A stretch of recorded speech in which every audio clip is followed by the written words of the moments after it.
See the traffic sense here. All the cars are maintaining lot of distance because there is a heavy fines. కాబట్టి జాగ్రత్తగా drive చేస్తారు అందరు.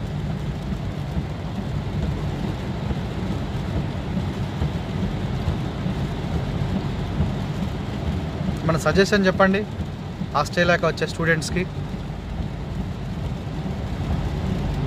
ఇప్పుడంతా are employees. అంత famous అయితే ఏం కాదు. ఇప్పుడు